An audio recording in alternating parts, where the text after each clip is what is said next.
À travers notamment les levées de freins que nous attendons de l'administration et des pouvoirs publics, eh bien nous espérons que le potentiel qui est le nôtre et qui est en grande partie encore non exploité puisse être atteint. Bienvenue sur Hospitality On. Nous sommes avec Nicolas Daillot, président de la FNHPA. Alors, on s'est parlé l'été dernier, en juillet 2020. Entre-temps, il s'est passé beaucoup de choses. Est-ce que tous ces événements ont fait que finalement la FNHPA a développé son parc d'adhérents? Eh bien, figurez-vous que nous nous posions des questions l'année dernière, mais finalement, nous avons gagné des adhérents, du fait sans doute de la volonté de ceux qui ne l'étaient pas d'avoir de l'information la plus juste possible et surtout la plus précise possible et la plus réactive possible pour pouvoir respecter les lois et règlements et surtout, évidemment, être au fait des choses tout au long de la gestion de cette crise par les pouvoirs publics. Est-ce que cette crise qu'on traverse, qui dure, fait que vous avez vu une accélération dans la fermeture des petits établissements? Et l'année dernière, on en a perdu 112, sans qu'il y ait de rapport d'ailleurs avec, encore une fois, le Covid, puisque c'est lié principalement au papy boom et à l'impossibilité pour de nombreux campings ou à, comment dirais-je, à des choix stratégiques inopportuns sans doute, ou à l'absence de choix stratégiques, d'établissements souvent de petite taille qui ne repensent pas leur repositionnement et qui ne parviennent pas à atteindre leur état critique. Pour faire très simple, nous avons 3000 campings sur 7900 à avoir moins de 60 emplacements, donc des petits établissements. Ce sont des petits établissements qui pourtant ont un avenir à condition qu'ils se posent insolites. Et d'ailleurs, certains d'entre eux ont totalement repensé leur stratégie autour de l'insolite, puisque typiquement, ces petits établissements plaisent à certaines catégories socio-professionnelles supérieures, parce qu'il n'y a pas d'animation, parce que c'est bucolique, parce que c'est calme. Le problème, c'est que de nombreux exploitants ou propriétaires de ces établissements n'ont pas pensé à totalement reposer leur stratégie commerciale et marketing. Comment, en tant que fédération nationale, vous arrivez à adresser les sujets et à garder une espèce de cohésion entre tous ces acteurs quand on a d'un côté 5 gros gestionnaires et de l'autre plein de petits qui ont toute leur vision et leur sensibilité au métier qui est très différente? Nos complexités urbanistiques et environnementales notamment, et nos particularités, qui sont pour certaines d'entre elles propres à nous, propres à notre profil même touristique, font que vous ayez 1500 emplacements ou 40, eh bien, nos intérêts soient finalement communs, puisque à travers notamment les levées de freins que nous attendons de l'administration et des pouvoirs publics, eh bien, nous espérons que le potentiel qui est le nôtre et qui est en grande partie encore non exploité puisse être atteint, et finalement nos intérêts communs, nos ennuis communs, si j'ose dire, font qu'on fasse partie du comité des chaînes et des groupes de camping, ou qu'on ait un tout petit camping dans un département rural, bien que nous soyons soudés et intéressés par les mêmes problématiques catégorielles.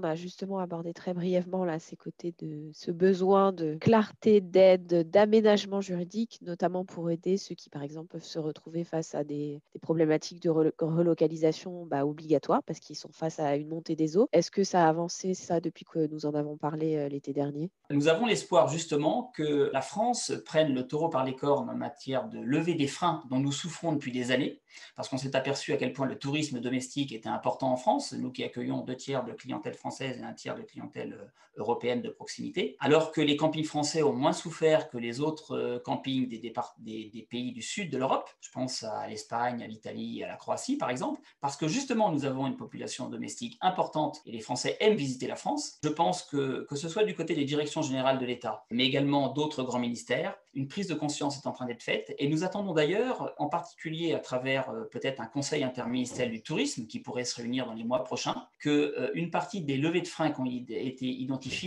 soit mise à l'ordre du jour et fasse l'objet de traitements administratifs performants. Ça, ce sont aussi des questions qui concernent les territoires, hein. Vous avez les préfectures, les communes, les mairies, etc. Comment vous gérez aussi en région, en département, voire par petites intercommunalités, ces sujets-là? La première, c'est que notre organisation décentralisée, puisqu'on a la Fédération nationale à Paris, mais la fédération est composée des syndicats départementaux et des fédérations régionales, ce qui fait qu'on est évidemment très présent en province et même quasiment uniquement présent dans les départements principalement ruraux. On n'a pas trop de difficultés avec les services déconcentrés de l'État et quasiment aucune avec les élus locaux, puisque eux, ils ont parfaitement compris à quel point nous étions importants pour les territoires, notamment ruraux, comme on est le premier mode d'hébergement touristique en capacité d'accueil et de très loin dans la ruralité. On a parfois des difficultés de réglage avec quand même certains services déconcentrés, mais on arrive en général à les gérer soit depuis Paris, soit localement. Notre problème est surtout un problème législatif ou réglementaire, donc qui se traite dans les ministères, et on peut se réjouir d'avoir un soutien indéfectible d'ailleurs du Quai d'Orsay dans notre croisade. J'espère encore une fois que le contexte à l'issue de cette crise va nous être favorable parce qu'encore une fois, et c'est pour ça qu'on est très attaché à l'articulation entre le comité de filière du tourisme et le conseil interministériel du tourisme pour arriver à atteindre des objectifs et surtout à lever ces fameux freins qui nous bloquent. Vous aviez depuis plusieurs années un parc qui monte en gamme, qui se professionnalise. Comment ça se passe suite à cette crise? Est-ce que ça a mis un frein? Est-ce que l'arrivée de nouveaux investisseurs permet de compenser un peu peut-être le manque de moyens que peuvent avoir certains faute d'exploiter tout simplement? Quand on parle de montée en gamme, quand on ne connaît pas notre secteur d'activité, on a tendance à penser que nous avons de moins en moins de classes populaires et que nous accueillons de plus en plus de classes sociales supérieures. Alors, on accueille incontestablement des catégories socio-professionnelles qui n'auraient jamais mis les pieds dans un camping il y a 20 ou 30 ans, et notamment sur le segment 5 étoiles, mais qui pèse moins de 300 campings sur 7900 campings. La montée en gamme, en réalité, est une montée en équipement, une montée en services, une montée en prestations complémentaires, mais en réalité, nous avons conservé les mêmes clientèles que dans les années 50, dans les années 60, c'est-à-dire on a un volant extrêmement important de classe populaire, de classe moyenne, et on a quand même réussi à conquérir des classes nouvelles. Alors justement, il y a une grande mode en ce moment, c'est l'hébergement insolite, qui veut dire beaucoup de choses, mais qui est très illustré dans le camping parce qu'on peut se retrouver dans des endroits insolites, mais aussi proposer de la cabane, de la tente flottante, etc. Comment c'est pris en main par les propriétaires et gestionnaires des parcs d'hôtellerie de plein air? Est-ce que ça se développe de plus en plus? Ça accélère? Est-ce qu'on innove ou moins? Le camping s'est toujours transformé, a toujours innové. Quand on regarde le début de l'hôtellerie de plein air, le début du camping, il y a plusieurs décennies, l'habitation légère de loisirs, la résidence de mobile de loisirs n'existait pas. Il n'y avait que des tentes au départ, un peu de caravane, et puis le camping-car est arrivé, le mobil-home, etc. Au cours des années, la yourte, la cabane dans les arbres, la roulotte, la tente accrochée à une branche d'un arbre sans toucher le sol, des tentes gonflables, transparentes, etc.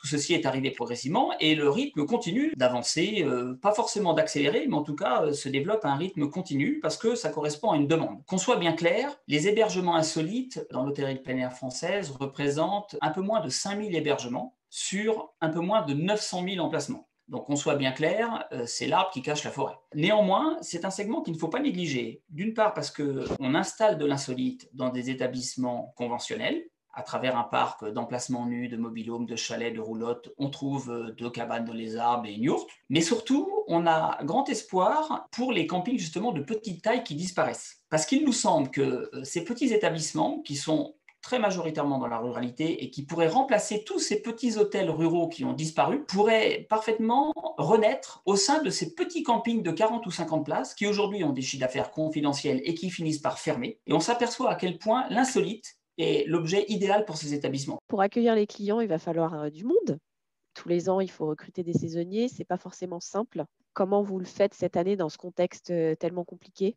D'un point de vue du sauvetage, d'un point de vue de l'accompagnement financier des campings, la situation est bien meilleure que l'année dernière puisqu'on sait à quel point le gouvernement n'a pas démérité en matière de soutien. Aujourd'hui, on a un chômage partiel qui avait déjà été mis en place au tout début de la crise, mais qui est encore bien présent avec un taux de prise en charge très élevé qui nous permet, pour les salariés en CDI, et lorsqu'il n'y a pas d'activité comme au mois d'avril, eh bien, d'être pris en charge. Par contre, on sait que le ministère du Travail a resserré un peu la vis suite aux initiatives qui avaient été prises pour la saison d'hiver, notamment à la montagne, et qu'aujourd'hui, tous les campings qui envisageaient d'embaucher leur personnel au mois de mars sont dissuadés de le faire lorsque ce personnel devait être affecté à des services qui sont fermés. Ce qui fait qu'aujourd'hui, la plupart des campings ont retardé leurs embauches. Il y aura sans doute embouteillage au mois de mai, au mois de juin, sachant qu'on a 40 000 saisonniers embauchés pour l'été. Un dernier sujet que je vous propose d'aborder ensemble, lorsqu'on s'est parlé l'été dernier, vous m'avez dit que la France, c'est quand même une très, très, très grande nation de camping,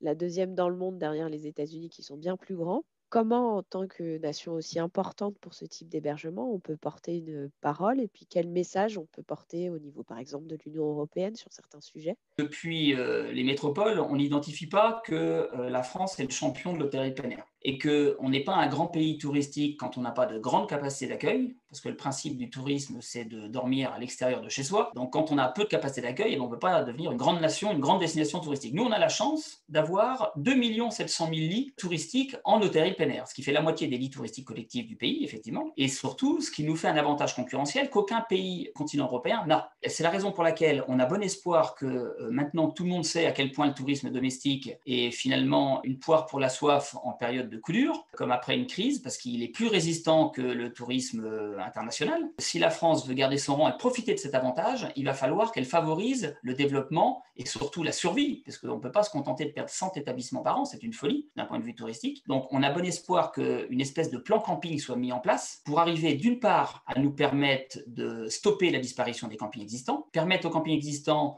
à qui reste un grand potentiel de pouvoir l'atteindre, et puis, et c'est ce que nous sommes déjà en train de faire avec les différents ministères, de construire une stratégie pour pouvoir préparer demain, c'est d'arriver à lier un peu plus les différents opérateurs du tourisme, les différents acteurs du tourisme, et nous dans la ruralité par exemple, on a un travail en cours avec le ministère de la Culture et les musées pour pouvoir lier un peu plus les musées environnants au camping, à travers notamment des relations avec les animateurs, avec la présentation des œuvres d'art qu'on trouve dans les musées environnants, dans les campings. Donc pour toutes ces raisons, je pense que cette crise peut avoir un effet positif de rebond si nous nous organisons correctement, mais j'ai bon espoir que ce soit le cas.